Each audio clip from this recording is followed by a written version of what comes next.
Welcome back. I'm Janice Yap, author of Unlock Your Voice, The Secrets to Singing and head vocal coach of Live Academy. I have been showing experts how to transform their voices and reach their true vocal potential.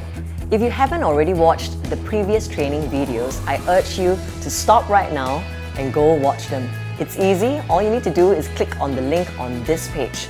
Now, it is vital to watch those videos first, especially if your job requires you to speak to other human beings on a day-to-day basis. And this will come in really handy if you want to be able to use your voice to instruct, inspire, and influence others. This system, the tools and the techniques that I've shared with you, is going to help transform your career, your character, and even your relationships. Today, I want to tell you the truth about singing. In my years of being in the performing arts, as a performer and even as a coach, I've noticed one thing: the difference between good and great. So today it's all about taking you to stage, helping you perform in the spotlight, under pressure, and owning the stage. The techniques that I've shared with you in the previous training videos are from the Unlock Your Voice system, a system that is designed to help you take your voice to greater heights.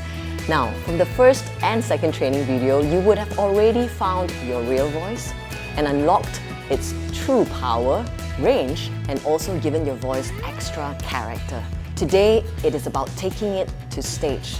So if you've got a very important life event coming up, like you've got to sing at a wedding, or you simply have a casual event, casual party coming up and you want to karaoke and impress your friends, or you have a very important sales pitch of which you have to present at the boardroom in front of an audience, then this is for you. It's all about showtime. It's going to be about confidence, stage mastery, and standing out. Confidence. Does it take confidence to sing well? Well, at least a little bit of confidence will be required to start with, because after all, it takes a bit of guts to even attempt singing, especially when you have to sing in front of other people. There's such a thing as just confidence, and there's also such a thing as projected confidence. Now, you could be the most confident person on earth, confident in your skills, confident in your business, confident on a day-to-day basis when you carry yourself around. Despite all that confidence, when you get onto stage, confidence alone is not enough. So what we need to do from here is to make sure that despite the confidence that we have inside, we also need to project that confidence in our voices. Now, most of the time when we sing or when we have to speak in front of people, what happens is stage fright takes over. And when stage fright happens, we experience all sorts of symptoms. For some of us, it could be the hands shaking, you've got sweaty palms, or your legs are shaking, or your heart is racing, or your throat is really dry. Whatever it is, these symptoms have to be gotten rid of. You gotta relax your body so that these symptoms don't build up tension in your body. So in other words, the more relaxed you are, then the more your voice is going to be able to deliver what it is you've set out to do to start with. So, the next time before you get onto stage, think about it. Yes, I may be confident right now, but the other thing I have to do to make sure I can project that confidence is to relax my body. So you can do all sorts of relaxation exercises. I have a series of exercises of which you can do. Roll your shoulders. Rolling your shoulders, this is something we do quite often already, but most people do it without even thinking. But think of it this way: if you can do big round circles, to relax the muscles that do affect your breathing, it's going to help you to deliver vocally much better. Now, that is just one of the examples, but if you find any other sort of exercises that can help you relax before you perform, then you will be able to maintain your confidence as well as your projected confidence. Now, another thing to focus on projecting confidence is this: being prepared matters. The more prepared we are to conquer that song, to deliver that song, then the more confident we're going to be. Think of it this way, okay? When you start a song, you grab the mic, and as you're about to start the song, all you can think about is that part coming. Instead of taking the risk Why not make sure that you can make it safely through that song to begin with before you even take it to stage? So be prepared means to run through the song and make sure that you can actually deliver the song to start with. And the second thing you can do is to focus on those problematic part of the song. So for example, if you know for a fact that that song you're not nailing those notes, instead of rehearsing the whole song from start to finish over and over again, focus first on the problem parts. Fix the problematic parts and then only rehearse the song from start to finish.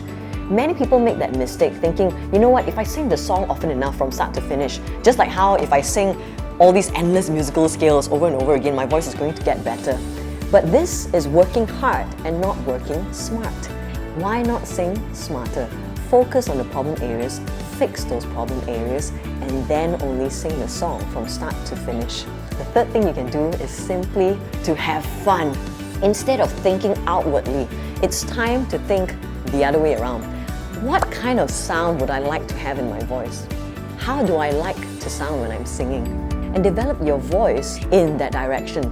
Find your vocal goals, define them, and work towards your vocal goals. And stick to them. You do not have to live up to people's expectations of what your voice should be. Your voice is owned by you, and you should choose a sound that you like. You should sing how you like. In the end, you can't please everyone because everyone has a different opinion of what they think is a nice sounding voice. Why not please yourself instead? What kind of a voice would you like to have? Work your voice into that direction instead so that you can really have fun and just enjoy using your voice. And with that in mind, you will build the confidence needed to perform, to take to stage, and just simply shine. During Jenny's training, she catches my error and quickly correct my techniques. I can even sing high notes, which I can't imagine I did in previous time. I can see my voices slowly changes each time I attended Jenny's class. She really understands your weaknesses and she explains to you well, and she makes us know that this is the voice is actually matters in a lot of ways in whatever you're doing, not only in public speaking. For me personally, while I may be already a speaker, what I really take away from this course is more awareness of my own voice. Janice has a unique ability to identify your vocal ability, as in she's an expert in vocal cords. So I think that helps bring me to the next level. Stage mastery. Stage mastery is all about owning the stage. Taking to stage whatever you've been doing and just doing your thing on stage like you were born to do it. Most people, when they think of the stage, they think of it as a frightening place, like it's a place that's going to be doomsday. So much so that a lot of people would actually even call in sick just so they don't have to stand in front of other people to perform, especially if on stage, whether it is to sing a song, to dance, or deliver a speech. When it comes to mastering the stage or owning the stage, what we really need to do here is being the same you when you are off stage and on stage. If we start to develop a persona that is completely different, sometimes it's quite difficult, in singing. You see, when we do acting, on the other hand, we put on a character. Or when we're dancing, it's like I'm dancing hip-hop. I'll probably put on a very street and hip-hop sort of character and then get into it. Most of the time when we're singing on stage, we're singing as ourselves.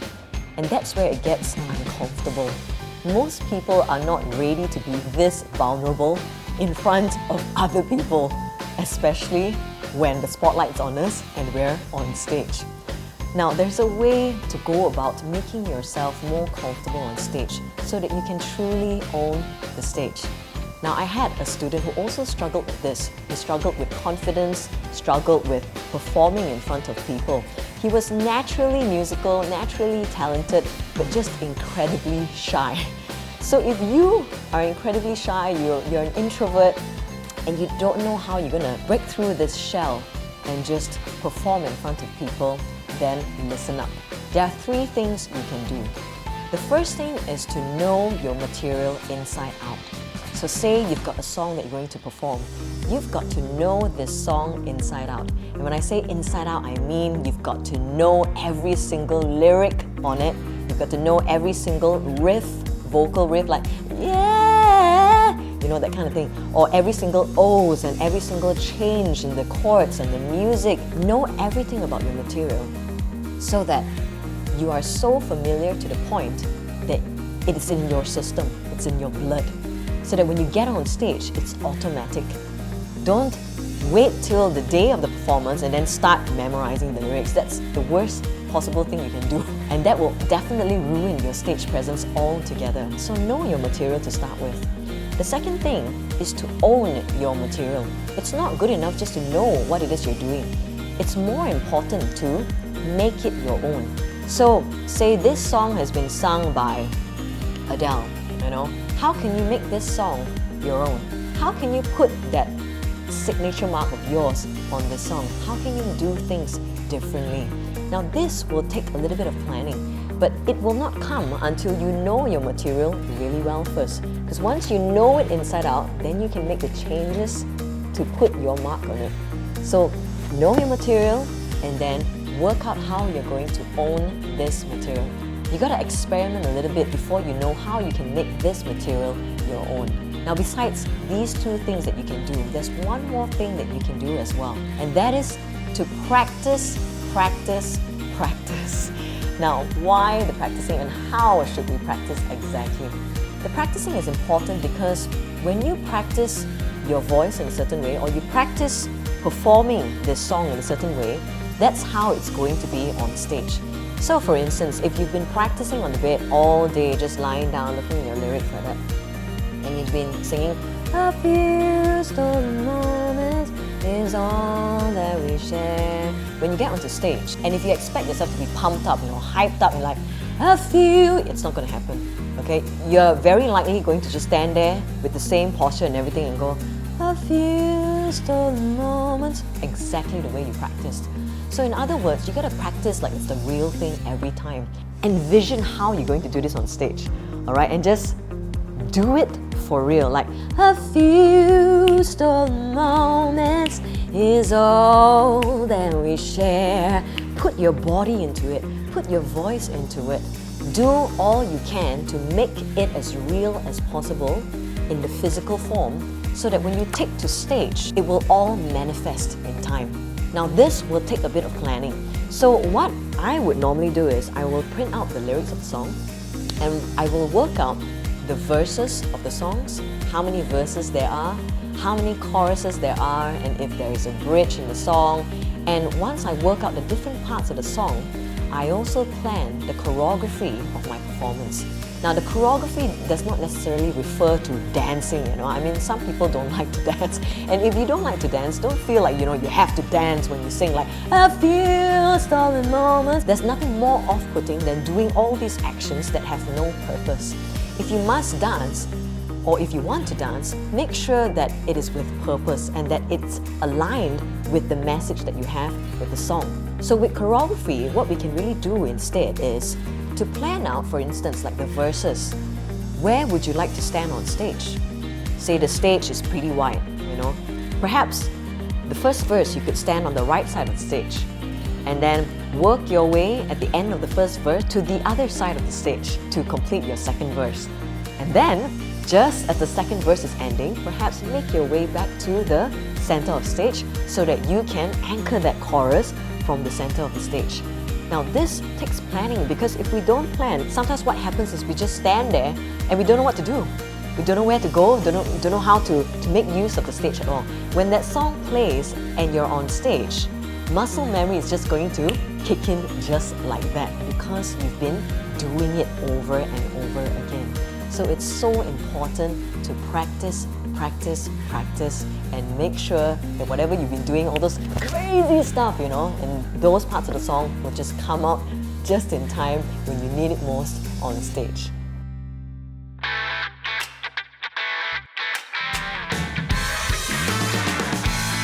My favorite thing about training with Janice is I think she has the ability to always point out area of improvement, and it's very simple to follow all her instructions. And she's also someone who are able to encourage you to keep trying. Before meeting with Janice, my voice incomplete. I would say I couldn't really complete a song, even like in karaoke. And now it's like almost can do any song I want. I've tremendously benefited from the training itself. I think from the training itself, I actually learned more in terms of the many facets of voice. Basically, you can actually, one can have one voice, but you can actually expand your voice and as well as your emotions in terms of delivering your thoughts as well as your ideas. Stand out. Now, if you're already projecting all that confidence, you're owning the stage, but when you're singing, the sound is nothing but ordinary, then it's going to be really hard to stand out. It's going to be hard to have that connection with your audience. It's going to be hard to be memorable, hard to leave a lasting impression. So ultimately, sounding unique is important because we want to stand out. And standing out, if you work on your vocal trinity and also on your vocal connection, can help. What really needs work here would be the vocal gears. Solid techniques are required to help you to vocally stand out. So here, I'm going to walk you through one of the vocal gears that can help you do just that. You see, when I was learning how to sing and finding my voice, it came to a point where I finally established my full vocal range, finally found a way to somewhat have a seamless transition through my vocal range, and yet I sounded so ordinary. Take a song, for example, like Saving All My Love For You by Whitney Houston. I was singing it like this. A few stolen moments is all that we share. And then when I get to the chorus, saving all my love, yes, I'm saving all my love. So it just sounded like, I could carry a tune decently well, but that's it, Nothing emotional about it, nothing spectacular about it, nothing memorable about it. And listening back to it, I didn't even like how I sounded there because it didn't sound unique at all. So what was missing there for me were the vocal gears. I did not tap into the natural sounds I already know how to make as a human being and use it in my singing. So if you have found yourself, constantly hiding behind all these selection of songs to hide the weaknesses of your voice, then it's time to also take on different vocal gears and give your voice many more vocal dimensions. Now understand this, when we take on a song, most of the time we don't want to sing just in one vocal gear. In fact, we want to mix them up a little bit so that we bring our listeners on a journey. We can have that connection with the listener from the very start of the song and then bringing through the climax and then come back to the end and resolve. So here's what we're going to do. With the song Saving All My Love For You, in the beginning part, we're going to start it slow in Frost first, and we can mix them up a little bit with Anchor. Let's begin. A few stolen moments is all that we share. And you got your family, and they need you there. Though I try to resist being last on your list. And here's the part where it's going to get loud because I'll be changing over to cry and belting. So I'm just going to pull my mic further away. And here we go. But no other man's gonna do. So I'm saving all my love. Yes, I'm saving all my love. And yes, I'm saving all my love for you. And what I've done here basically is mixed up all the gears to give different characters to my voice. And you can do this too. Now, I'm guessing that at the lower parts, maybe you're quite comfortable there already, and perhaps you're already mixing gears without knowing it. So what I'm going to do instead with you is to focus on the more difficult part of the song, which is the chorus. And here is where I will walk you through on how to apply belting. So with belting, one of the ways to do this is to apply the twang to the voice.